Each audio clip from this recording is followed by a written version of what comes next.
But in all of this, there are reports that the president's office was attacked by rodents. Yes, you heard me clearly. And the president will be working from home. The presidency has kept mum about the rodent story, but they revealed to Channels Television that there is a scheduled renovation going on at the president's office. Now, let's get into the conversation tonight. I have with me Mr. Martin Onovo here in the studio in Lagos. He contested against President Muhammadu Buhari in 2015 election under the platform of the National Conscience Party, NCP. We also be getting perspectives from the Director General of the Voice of Nigeria, Mr. Osita Okechukwu. He is in Abuja studio. Let's get started with the conversation, shall we? Let me come to you. How do you, for example, assess the president's broadcast on Monday?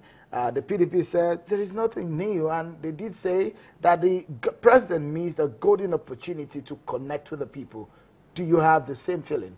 Well, we must say very clearly that that broadcast for the first time was clear and unambiguous and presidential. We must also say that for those who understand the dangers that Nigeria faces today, that broadcast was brilliant. And it was particularly patriotic. Particularly. Because this is a president that we had previously accused categorically of being divisive. He made strong statements to unite the country, very strong and clear. So we will rate that broadcast very high. This is what we expect of a commander-in-chief. This is leadership. In leadership, the most critical quality of leadership is integrity. But the most critical role a leader plays is setting a direction. That broadcast had both. So we rate the broadcast very high. For some of the people who would say that, for example, there's really nothing new, like the PDP said.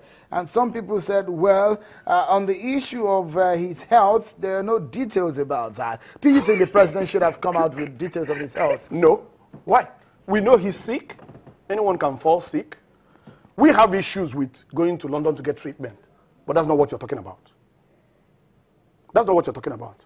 We think that a government, especially a government that promised not to allow public officials to go for foreign treatment, that they should have set the example. And there have been examples, even in Nigeria. General Abacha never went outside for treatment. There's an example in Ghana. We promised that during our National Conscience Party campaign in 2015. So, but that's a different issue.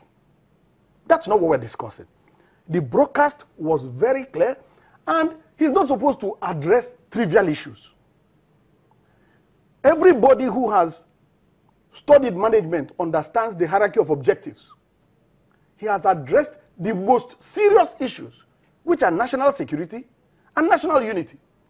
So we agree with him on that prioritization. If you look at what has happened today, in the president's broadcast, it was very, very direct on the issues of security. He said, I'm charging the security agency not to let the successes achieved in the last 18 months be a sign to relax. But these are the set of people that the acting president said they should return to the war front. But with what you've seen today, what kind of message do you think this would send out? I think it's very clear. Just like I said, that broadcast had the critical elements of leadership, integrity, and direction. Now, what he has done today will make us believe and confirm our inference that the broadcast had integrity and direction. These actions, because he has made the statements and he has taken the actions. What actions is he supposed to take? He's not supposed to take a rifle and go to Sambisa. Yeah, he's supposed to get the security forces, coordinate them, and organize them to achieve his objectives.